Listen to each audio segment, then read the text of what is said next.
பல தேர்தல் எதிர்கொண்டாலும் இது ரொம்ப முதன்மையானதாக கருதுகிறோம். அதனால கூடுதலாக கவனம் பண்ணி வேலை செய்கிறோம்.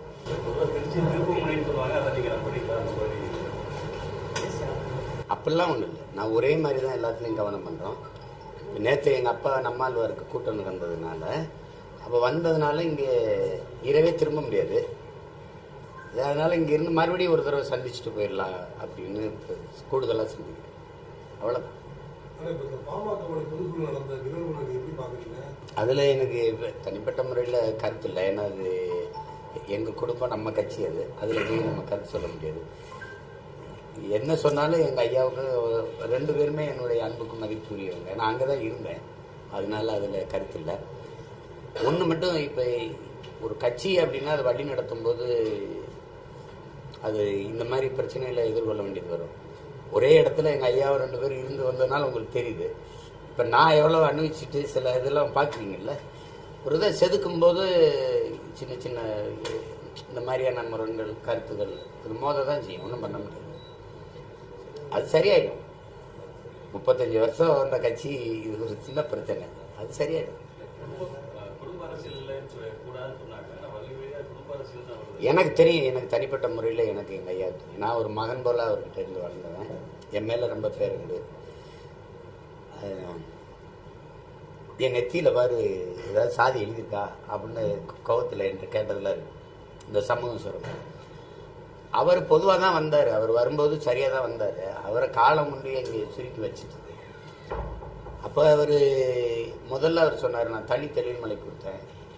ஒவ்வொன்றா சொல்லி வந்தார் என்னென்ன நடந்தது. கடைசியாக வழியே இல்லாமல் தான் அன்பை கொண்டு நம்ம நிறுத்த வேண்டியதாகிடுச்சு. அப்படி என்கிட்ட சொன்னதை நான் சொல்கிறேன். அப்படி இப்போ அவர் என்னென்னமோ முயற்சி பண்ணி பார்த்தார். நான் எல்லாருக்கும் தான் வாய்ப்பு கொடுத்து பார்த்தேன். அது சரியாக வரல, வழி இல்லாமல் கொடுத்தேன்னாரு. அப்போ அதை போய் ஒன்றும் சொல்ல முடியாதுல்ல.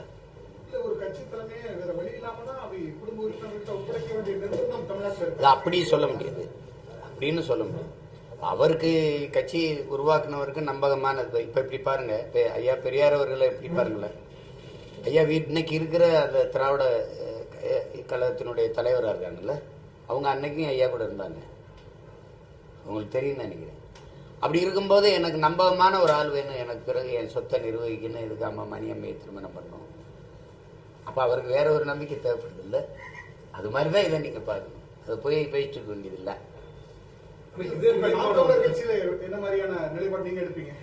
இப்போ நாம் தமிழர் கட்சியில் முதல்ல கட்சி ஒரு தலைவர் உருவாகட்டும், அதுக்கப்புறம் மற்றதை பற்றி யோசிக்கலாம்.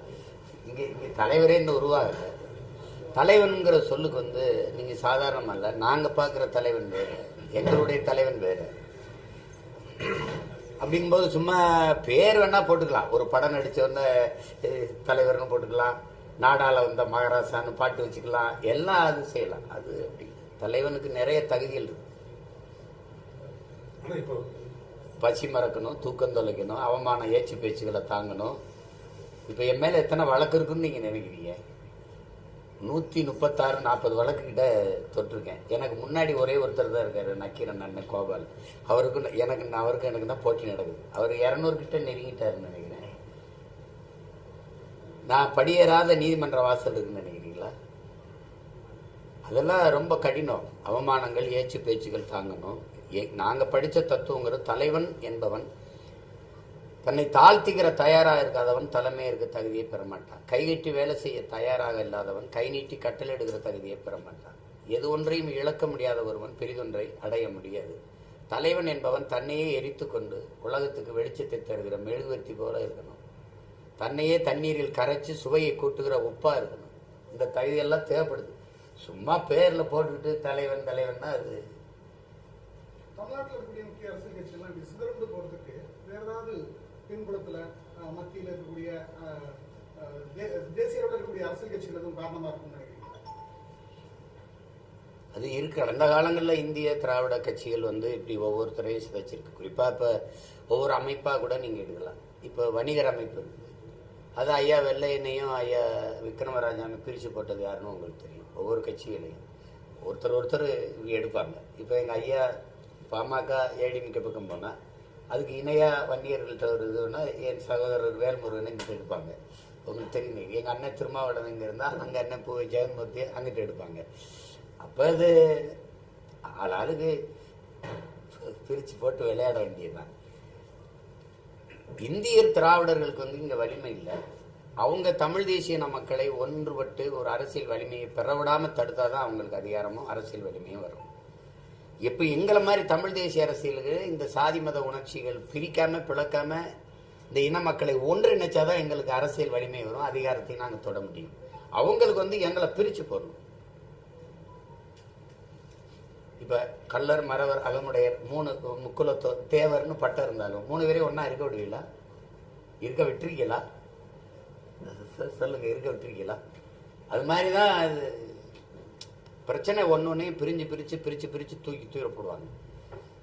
அதுதான் பிரச்சனை. இப்ப எங்க அண்ணன் ஜான் பாண்டியன் ஒரு பக்கம் இருந்தா அண்ணன் கிருஷ்ணசாமி ஒரு பக்கம் கூட்டிட்டு போவாங்க. இப்ப 2 பேரையும் இப்ப நீங்க கவனிச்சீங்க, தென்காசியில பிஜேபி ஒருத்தருக்கு இடம் கொடுக்குது அண்ணன் ஜான் பாண்டியனுக்கு, ஏடிஎம்கே ஒருத்தருக்கு இடம் கொடுக்குது அண்ணன் கிருஷ்ணசாமிக்கு. 2 பேருமே அந்த சமூகத்துக்கான தலைவர்களா இருக்காங்க. 2 பேரையுமே ஒரே தொகுதியில் அடைச்சா எப்படி வெல்வாங்க? ஆனா ஒருத்தரை வேற தொகுதியில் கொடுத்து ஒருத்தரை வேற தொகுதியில் கொடுத்துருந்தா வெல்றதுக்கு வாய்ப்பு இருக்கு. என்ன சொல்றது யதார்த்தம் புரியுதுன்னு நினைக்கிறேன். இப்ப தென்காசியில வந்து கிருஷ்ணசாமி என்ன நின்றுட்டாங்க. அப்ப அண்ணன் ஜான் பாண்டியனுக்கு வேற தொகுதியில நீங்க கொடுத்துருந்தீங்கன்னா வென்றிருப்பாங்க. இந்த ஓட்டுகள் பிரிஞ்சிருக்காது. அப்ப இந்த இந்திய கட்சி, இந்த திராவிட கட்சி என்ன செய்யுது பத்தியில? இந்த நுட்பத்தை இந்த பிரித்தாளும் இந்த விளையாட்டுகளை வந்து 60 ஆண்டுகளுக்காக இந்த இது செய்துட்டு வருது. அதை எங்கள் முன்னோர்கள் தெரிஞ்சும் அதை சரணடைஞ்சாங்க. சில பேர் தெரியாம அந்த வேலையை செஞ்சிடறாங்க. ரெண்டு இருக்கு. அரசியல் படுத்தப்படல. அரசியல் அப்படிங்கறதே இங்க தொடவே இல்லை. எந்த கட்சி அரசியல் செய்யுது? அரசியல்ங்கிறது என்ன? மக்களுக்கானது. மக்கள் அரசியல் இந்த நாட்டுல இருக்குதுன்னு நீங்க உங்க மனச்சார்ந்த கை வச்சு சொல்லுங்க. இங்க கட்சி அரசியல், தேர்தல் அரசியல் தான் இருக்குது. எங்க மக்கள் அரசியல்? இப்ப திமுக செய்யறது கட்சி அரசியலா மக்கள் அரசியல்? இப்ப நான் போய் இப்ப தூத்துக்குடிக்கு போய் இந்த டைடல் பார்க்க பூங்காவை திறக்க போறேன். இப்ப நான் வந்து அந்த புதுமை பெண் திட்டத்தை விரிவாக்கம் செய்ய போறேன். இதெல்லாம் அந்த தேர்தல் நேரத்துல மக்களுக்கு 1000 கொடுக்கறது, 500 கொடுக்கறது, இது அறிவிக்கிறது, இதெல்லாம் வந்து அந்த தேர்தல் வாக்கை குறிவச்சே நடக்குது. 5 வருஷத்துக்கு ஒரு தடவை வர தேர்தலையே இவங்க கவனம் பண்றாங்களே ஒழிய கட்சி அரசியல். கட்சி ஆட்சிக்கு வரும். ஆட்சிக்கு வந்தோம்னா இந்த கட்சி ஃபண்டுன்னு ஒன்று செய்யும், நிதினு ஒன்று சேர்ப்பாங்க. இவர் மாவட்ட செயலாளர் கொடுக்கணும், ஒரு மந்திரி இவ்வளவு கொடுக்கணும், நிதியை வச்சுக்கிடுவாங்க. அந்த கட்சி இது வந்த பிறகு அப்புறம் தேர்தலை நோக்கி சிந்திப்பாங்க. அடுத்த 5 ஆண்டு இந்த தேர்தல் நோக்கி தான் நகருது. இந்த செய்தியை வெளியிடணும், இதை மறைக்கணும், இதை வந்து அதிகமாக கொண்டு போகணும், இதை சொல்லவே கூடாது, இதையே தான் கவனிப்பாங்களே ஒழிய மக்களை பற்றி எங்க சிந்திச்சிருக்காங்க? தென் மாவட்டங்களும் வட மாவட்டமும் பெரும் வெள்ளச்சேதத்துல புயல்ல நாசமாயிடுச்சு. வேளாண்குடி மக்கள் என்ன நடந்திருக்கு? மக்களை பற்றி இந்த அரசுகள், இந்த கட்சிகள், ஆட்சிகள் நகர்ந்தது என்ன? பாரதிய ஜனதா அது கோயில், மதம், அது 2 சாமி. இதை விட்டு வேற ஏதாவது இந்த 15 ஆண்டுகள்ல நீங்க பேசி பார்த்திருக்கீங்களா? பேசி பார்த்திருக்கீங்களா சொல்லுங்க. திடீர்னு பாஷான்னு ஒருத்தர் இறந்துட்டாரு. சரி, எனக்கு அப்பா, நான் அப்பா பாஷாங்கிறேன், நீங்க ஏதோ ஒன்று சொல்லுங்க. பாஷா உங்க பாஷையில தீவிரவாதி இறந்துட்டாரு. அதை வச்சுட்டு ஒரு வாரம் வண்டி ஓட்டுனீங்க. அப்புறம் இதை தவிர வேற என்ன இருக்கு உங்களுக்கு? நீங்க ஒரு மதத்தை சார்ந்திருக்கீங்க, இன்னொரு மதத்தை தாக்கி பேசணும். நீங்க ஒரு சாதியை சார்ந்திருக்கீங்க, இன்னொரு சாதியை தாக்கி பேசணும். மக்களுக்கான அரசியல் எங்க இருக்குது? இங்க பாதை சரியில்லை, இங்க குடிக்க நீர் இல்லை. உங்களுக்கு தெரியுமா தெரியாதா? 100 மரணம் பட்டியல் எடுங்க, 90 மரணம் புற்றுநோயா இருக்குதா இல்லையா? யாராவது சர்வேல எடுத்து சொல்லுங்க. ஏன் புற்று வருது? 60 வயசு அப்பாவுக்கும் வருது, 20 வயசு தம்பி தங்கச்சிக்கு வருது, 2 வயசு குழந்தைக்கு வருது. எப்படி வருது? சிகரெட் பிடிச்சாலா, பான்பராக்கு புகையில போட்டால, இல்ல சாராயம் குடிச்சாலா? அந்த குழந்தைக்கு எப்படி வருது?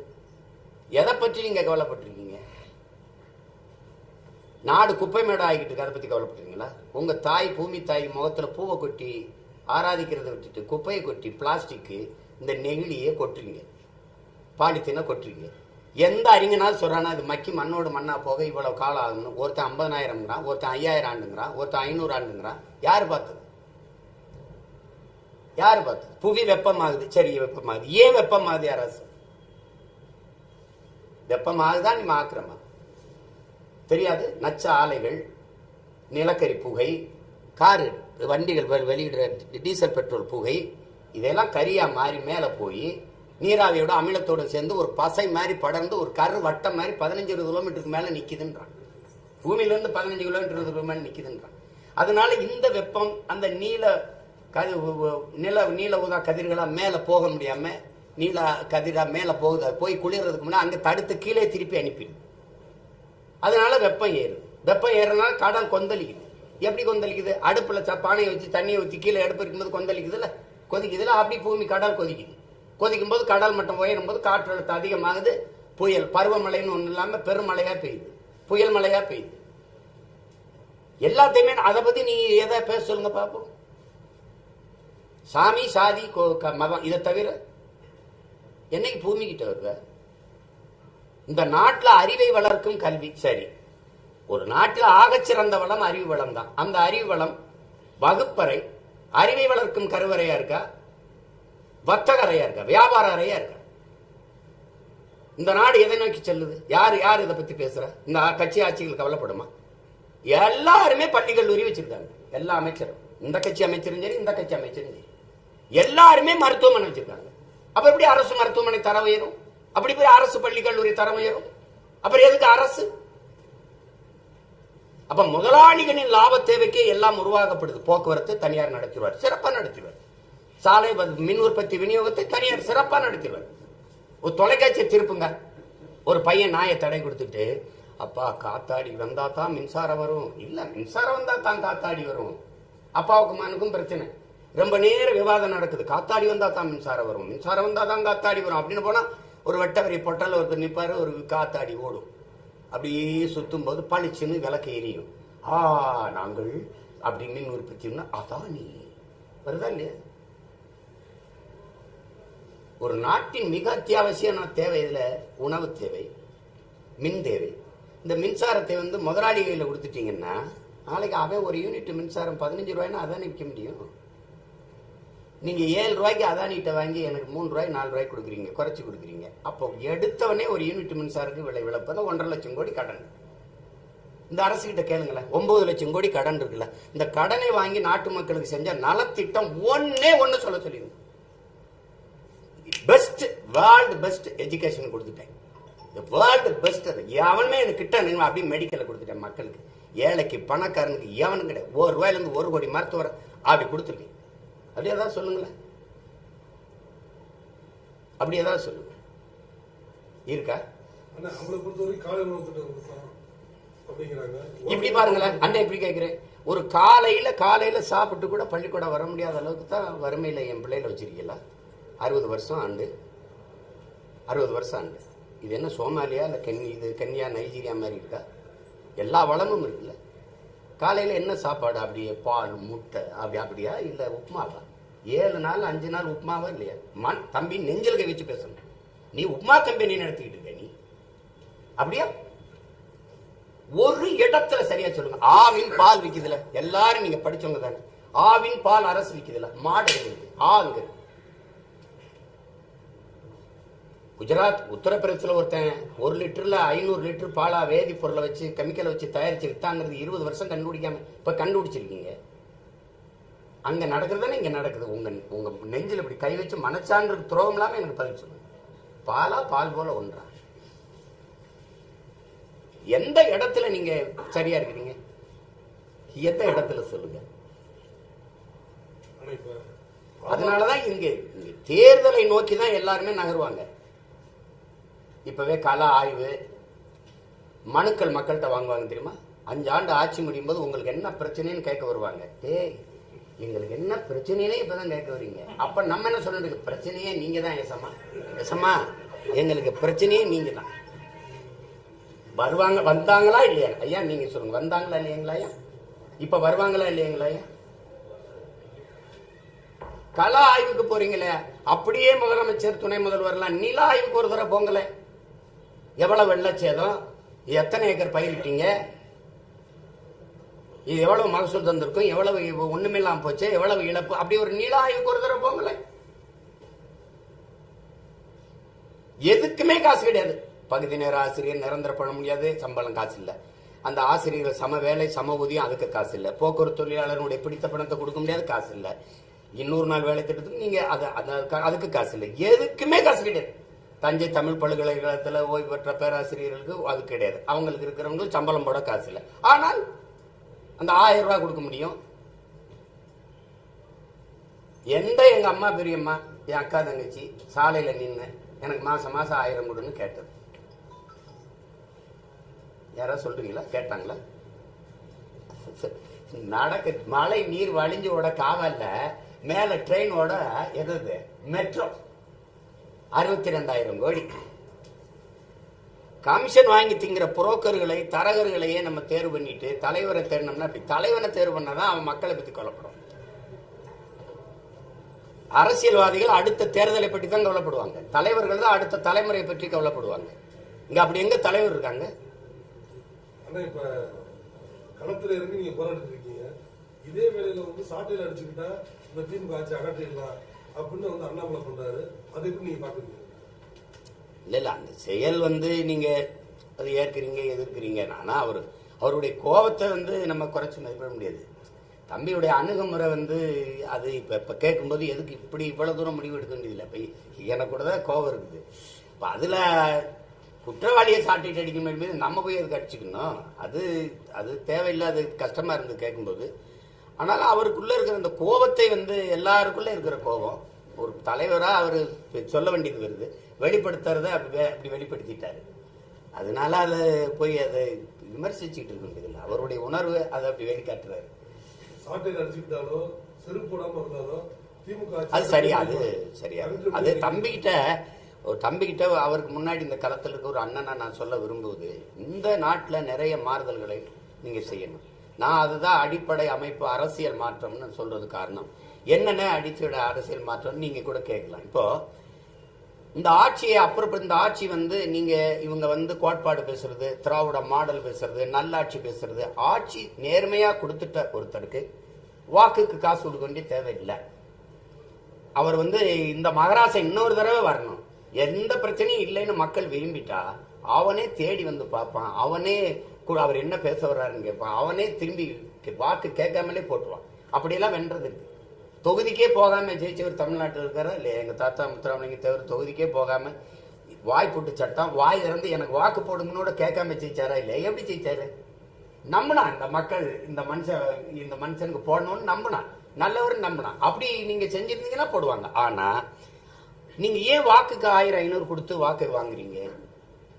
வாக்குக்கு காசை கொடுத்து வாங்கிட்டு நீ ஊழல் லஞ்சத்தை ஒழிப்பேன்னு பேசுறது மாதிரி உலக வேடிக்கை ஏதாவது இருக்கா? தெருவுக்கு தெரு சாராய கடை திறந்து வச்சுட்டு மக்களின் நலம்னு பேசுறது மாதிரி ஒரு பைத்தியக்காரத்தனம் ஏதாவது உலகத்தில் இருக்கா? இல்ல. சரி, இதையெல்லாம் விடுவோம். இப்ப தம்பி என்ன செய்யணும்? வாக்குக்கு காசு கொடுக்கிற ஒரு வேட்பாளர் அவரை கண்டு 10 ஆண்டுக்கு தேர்தல் நிக்க தடை அப்படின்னு இவங்க இப்ப ஆண்டுகிட்டு இருக்க அதிகாரம் இவங்க சொல்லி போட்டா ஒருத்தன் காசு கொடுக்க மாட்டேன். நீங்க பறக்கும் படைன்னு ஒண்ணு போடுறீங்க. சாலையில எங்க அப்பா மிளகாய் வித்துட்டு கொண்டு வர காசு, மாட்டை வித்துட்டு கொண்டு வர காசு, மளிகை கடைக்கு சரக்கு வாங்க கொண்டு வர காசு, அப்பாவை மருத்துவமனையில சேர்த்துட்டு அதுக்கு பணம் கட்டு கொண்டு வர காசு, இதை பறிச்சுக்கிறே ஒழிய அங்க தொகுதிகளை காசு கொடுக்குறான்னு தெரியுது, நீ பறிக்கவே மாட்டேங்கிற. இப்ப வேணா ஒரு பந்தயமா வச்சுக்கிடுவோம். ஈரோடு கிழக்கு தேர்தல் எப்படி நடக்குதுன்னு நம்ம எல்லாரும் போவோம். எல்லாம் வாங்க, காசு உள்ள கொட்டி கொட்டி கொடுப்பாங்க.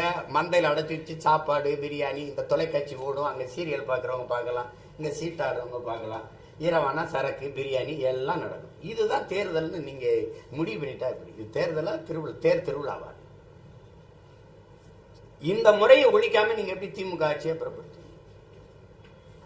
இப்ப அவங்க உங்களுக்கு தெரியும், சார்ஜ் பண்ண செல்போனுக்கு சார்ஜ் ஏத்தின மாதிரி 100 விழுக்காடு சார்ஜ் ஏற்றி வச்சிருக்காங்க. ஓட்டுக்கு 5000 கொடுக்க கூட காசு இப்ப அவங்க கிட்ட. இப்ப போய் அதை தடுக்காம நீங்க அந்த ஆட்சியை அப்புறப்படுத்துவேன். நீங்க செருப்பு இல்லாம நடந்தல, காலே இல்லாம நடந்தாலும் இதெல்லாம் சரி பண்ணாதான் ஓடிக்க முடியும். அதை தம்பி சொல்லணும், சொல்லி மேல சொல்லி பணம் வாக்குக்கு கொடுக்குற முறையை ஒழிக்கணும்.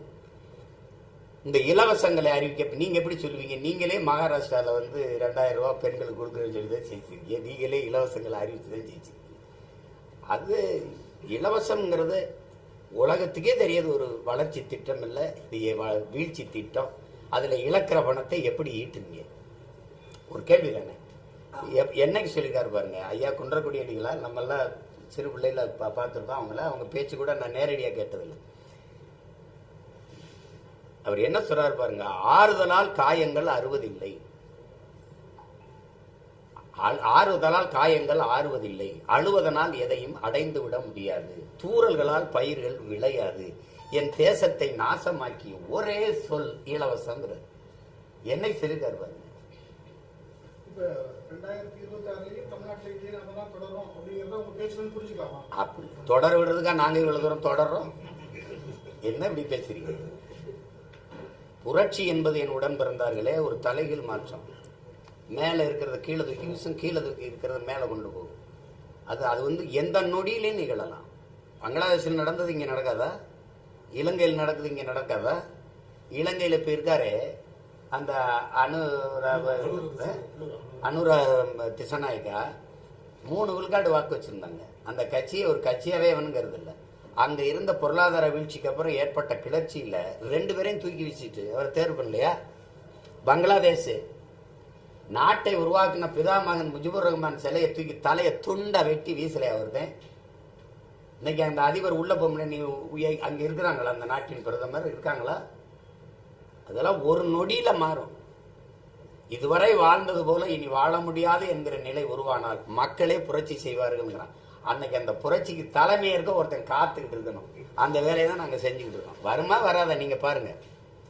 எந்த எந்த எந்த எந்த மக்கள் போராடல? மீனவர்கள், மாணவர்கள், உழவர் குடிகள், போக்குவரத்து தொழிலாளர்கள், நெசவாளர்கள், யாரு போராடல வீதியில வந்து? ஆசிரியர் பெருமக்கள், பேராசிரியர் பெருந்தகைகள், செவிலியர்கள், மருத்துவ பெருமக்கள் எல்லாரும் வீதிக்கு வந்த பிறகு நீ நல்லாட்சி கொடுத்துக்கிட்டு சொல்லிட்டு இருக்கிற அந்த சொல்லாட்சியில தான் நல்லாட்சி இருக்கு.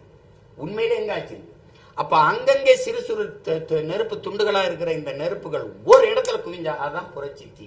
அது விரைவில் பத்தி எரியும் பாருங்க. எரிதா இல்லையா? ஒரு மூதாட்டி அவ எவன்னே தெரியாது. சுவரொட்டியில செருப்பு கட்டி வீசினாலா இல்லையா? அவ ஆள் மனதுக்குள்ள எவ்வளவு கோவம் இருந்தா வீசியிருப்பா. நீ அந்த வயசான அந்த மனுஷன் ஏன் எரிஞ்சதுன்னா ஆய்வு செய்யணும். அவளுக்கு என்ன பிரச்சனைன்னு தேடணும். அவளை கைது பண்ண தனிப்படை போட்டு தேடினா இது எப்படின்னு பாருங்க. இவ்வளவுக்கு அந்த அம்மா எரியும் போது ஒரு சின்ன பையன் எடுத்திருக்கான் ஏதோ படத்தை, அவனை கேது பண்றீங்க. சரி, உங்களுக்கு ஆட்சியாளர் உமரை பற்றி நீங்க கேள்விப்பட்டிருப்பீங்கன்னு நினைக்கிறேன். அவர் என்ன சொல்றாருன்னா, ஒருத்தன் திருடினான்னா அவன் கையை வெட்டிடுறான். அவனே பசிக்காக திருடினான்னு வச்சுக்கடா, ஆட்சியாளன் கையை வெட்டிடுறாங்க. உங்களுக்கு புரியுதுன்னு நினைக்கிறேன். இப்ப யாருக்கு அந்த அம்மா செருப்பு கட்டி அடிச்சதுக்கு காரணம் யாரு? எதுக்கு இவ்வளவு கோபம் வந்துச்சுன்னா இப்ப யாரை தண்டிக்கலாம்? நீ குடிக்க வச்சதுல மகன் செத்துருக்கலாம், அல்லது புருஷன் செத்துருக்கலாம், ஏதோ ஒண்ணு இருக்குல்ல. இதெல்லாம் என்ன எங்க போய் சொல்றது சொல்லு.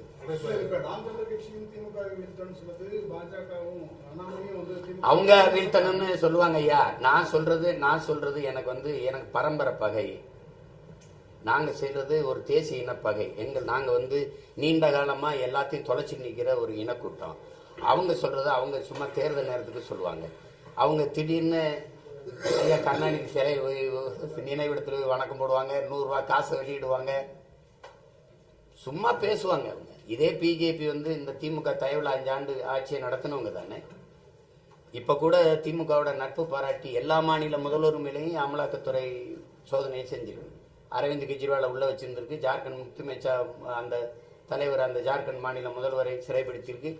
எல்லாம் செய்து சந்திரசேகர ராவ் மகன் மேல வழக்கு போட்டிருக்கு. ஆனா இந்த திமுக ஆட்சியாளர்கள் குடும்பத்து மேல எதுவுமே பாயலையே. காரணம் என்ன? ஐயா சந்திரபாபு நாயுடு, நிதிஷ்குமார் ஐயா 2 பேர் தயவுல ஆட்சி நடந்துகிட்டு இருக்கு.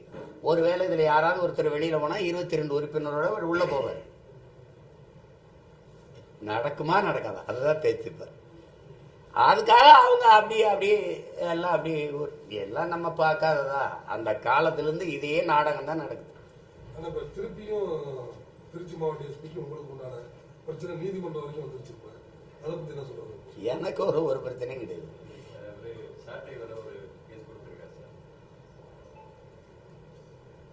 அவங்க சொத்து தகராறு கொடுக்கல் வாங்கல பிரச்சனை இருக்கு.